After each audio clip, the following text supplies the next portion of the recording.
I just mentioned that if you were the Mavericks, they probably don't have the assets to get Van Fleet if he became available. But the Mavericks have been at least interested in Dragic.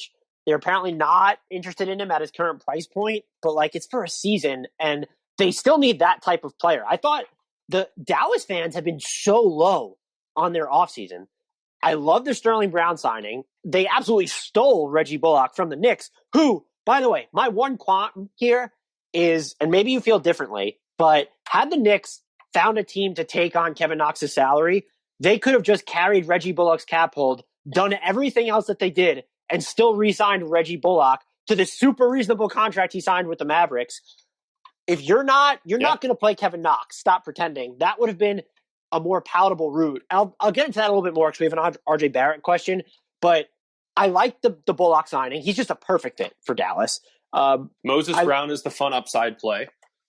Talk about playing in slow motion, though. But he's absolutely monstrous.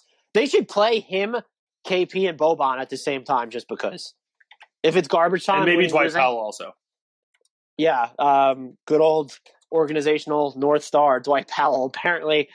So if I was trying to think of like a reasonable player that they could get, Dragic seems like the one who's the most gettable and I think works for them. I don't know if you just mentioned with the Raptors where you have Van Fleet, you have Siakam, you have, even having Gary Trent Jr., Malachi Flynn, it seems like they're built a little bit better to alleviate the pressure on Dragic better than Dallas is. But just because of how high usage Luka is, I still think Dragic would be like really big for them. You have Tim Hardaway Jr. back, so sort of chasing a Buddy Hield trade like that. Just I like that they've leaned into shooting, but I wouldn't go that route. There's like not a lot of players that spring to mind. Someone like a DeAnthony Melton or Tyus Jones doesn't really help you. Even if Eric Bledsoe could be had for free, but you won't give up Dwight Powell, so never mind. That was a terrible suggestion by me.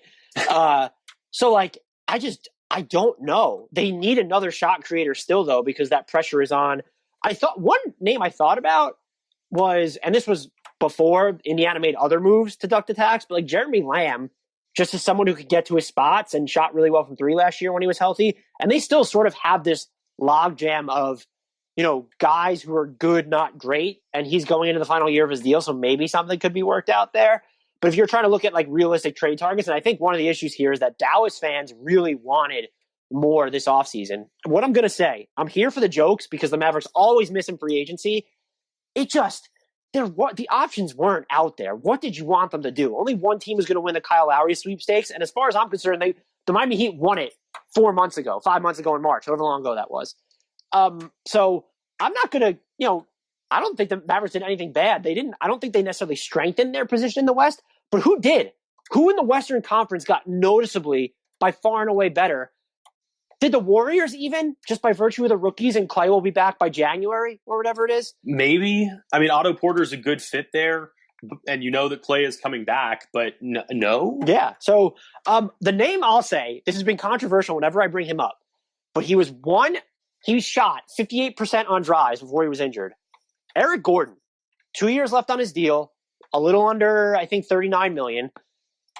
If I'm the Mavericks, it's probably going to cost Dwight Powell, so never mind. But look, in all seriousness, if you can get Dwight Powell and Willie Cauley-Stein is the cost for, and maybe a small asset for Eric Gordon just because Powell has that second year left on his deal, I'm doing it. I like it. You're not going to have cap space moving forward anyway unless you're clearing the deck in a huge amount of way.